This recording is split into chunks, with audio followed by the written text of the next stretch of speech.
In the gilded lies of Regency high society, love is a transaction, marriage a duty, and freedom a luxury no lady is meant to crave.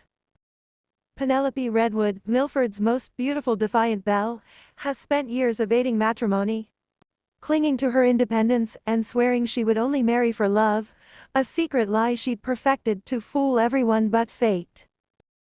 But when her mother's ultimatum leaves her with two ruinous choices, wed a kind, wealthy duke or lose everything she owns, she gambles her reputation on the most dangerous man in the Shire, Lord Hawthorne, the cursed earl known to all as the Devil of Hawthorne Castle.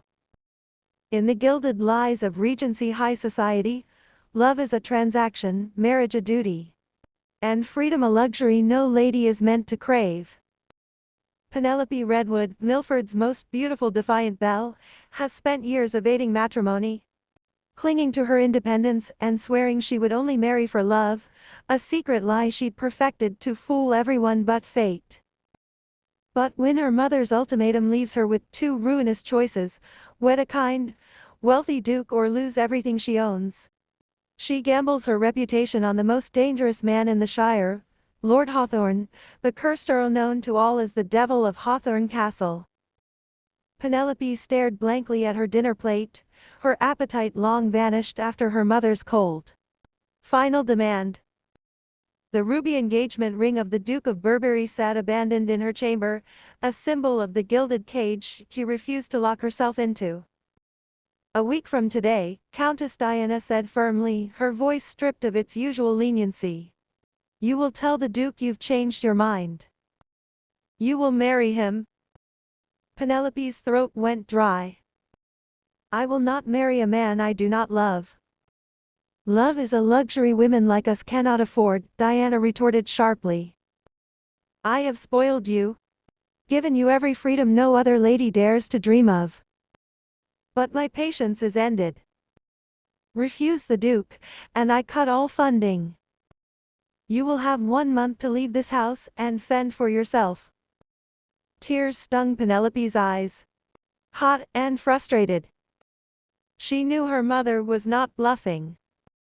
Years of gentle indulgence had crumbled, all because the Dowager Duchess of Burberry had seen through her lie, seen that Penelope did not wait for love, but for an escape from marriage entirely. That night Penelope cried herself to sleep, trapped between two nightmares, a lifetime of loveless marriage and wifely servitude, or a penniless existence as a governess or companion. But by dawn, she forged a reckless plan. If the untouchable beauty of Milford worked as a housekeeper in the infamous Hawthorne Castle and emerged unscathed, the village gossip would shift. Her mother's marriage ultimatum would crumble. No one could force a compliant marriage upon a woman bold enough to tame the devil's lair. Dressed in a plain, unflattering green gown, far removed from her usual silks and lace, Penelope stood before Lord Hawthorne. The Earl was dark, brooding, and unyielding, his sharp eyes seeing straight through her pretense. "You cannot be serious," Harry drawled, staring her down. "A countess's daughter, applying to be my housekeeper?" "I am entirely serious," Penelope replied, chin lifted. "My mother forces me to marry the Duke of Burberry against my will. Work for you. And I prove I do not need a wealthy husband to survive. It benefits you too. If Milford's most celebrated lady works in your castle and speaks kindly of it, no one will fear your halls ever again. Your housekeeper shortage ends." Harry's lips curved into a cold, mocking smile. "You are spoiled, inexperienced, and accustomed to every comfort. You cannot scrub floors, balance ledgers, or manage servants. I have no use for a pampered lady playing poor." He rejected her outright. And for the first time in her life, Penelope Redwood heard a firm, unyielding no to every one of her demands. She stormed out, furious and determined, unaware her reckless choice would ignite a deadly feud. Days later, chaos erupted. The Duke of Burberry, stung by Penelope's rejection and the rumors of her residence at Hawthorne Castle, challenged Lord Hawthorne to a duel to the death. The entire village whispered that Penelope was the Earl's secret mistress, a dishonor Solomon could not abide. Penelope begged both men to stand down. She pleaded with Solomon, insisting her housekeeper post was nothing but a desperate escape from marriage, no affair, no dishonor. Solomon refused to listen. Consumed by old hatred for Hawthorne long before Penelope ever crossed their paths, she rushed to Harry next, fear gripping her chest. This duel is madness. You will not win. If you live, you are a villain. If you die, you are a killer. There is no victory for you. Harry's gaze was hard, unwavering. I will not be called a coward, Miss Redwood. My honor is all I have left.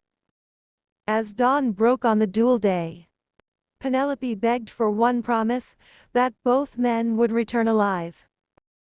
To her shock, Harry agreed, a quiet certainty in his eyes she could not decipher. At the lake, seconds apart and guns loaded, the two rivals stood 20 paces apart. Solomon fired first, the bullet grazing Harry's shoulder in a fit of rage. But when Harry's turn came, the skilled marksman, trained to kill, he lowered his gun. He forfeited his shot entirely. Stepping slowly toward the furious Duke, pressing the barrel of Solomon's own weapon to his forehead. Do it, Harry whispered. End this. But no, this feud was never about her. It was always about you. After endless, taut seconds, Solomon broke first. He stormed away, defeated and unbloodied. The impossible had happened, the duel ended with no death, no ruin. Penelope collapsed with relief when Harry returned to the castle. Bruised but alive. The unspoken tension between them bloomed thick and unescapable. Every rumor in Milford painted them as lovers, every stare in the castle lingered too long. Her best friend Paulina visited, bringing cruel gossip papers and sad news of her own miscarriage. She warned Penelope her reputation was shattered, her mother's disinheritance threat far from empty. Yet even with her world crumbling around her, Penelope refused to flee Hawthorne Castle. Slowly the spoiled noble lady transformed. She scrubbed clogged lavatories, settled servant disputes, worked tirelessly from dawn till midnight until her soft hands grew calloused. Her stubborn resilience surprised even Harry, who watched her trade gowns for grit and luxury for labor without a single complaint. Impressed by her growth, Harry began tutoring Penelope in the castle's account ledgers, pulling her into his private study. Alone, enclosed by books and candlelight, the thin line between employer and employee frayed completely. Standing close, breathing in the sandalwood scent of him, Penelope's resolve snapped. She lifted a hand to cup his cheek, her voice soft and reckless. One kiss will not ruin me. I am already ruined in everyone's eyes. Harry froze, his thumb brushing her wrist, hunger flickering in his dark eyes. He was tempted, irrevocably, fiercely tempted. But he pulled away, his voice rough with restraint. You are under my employ, he whispered. I will not be the man who ruins you entirely. He resisted the kiss to save her reputation, but outside the castle walls, Penelope's mother plots to tear them apart for good. The Countess of Vera knows exactly who Lord Hawthorne is, a broken, cursed outcast, and she intends to beg, bargain, or threaten the devil himself to send her daughter home. The line between enemy and lover has blurred. Now, the greatest danger to Penelope and Harry is not village gossip, not a vengeful duke, but the mother determined to end their condemned alliance before it burns them both down.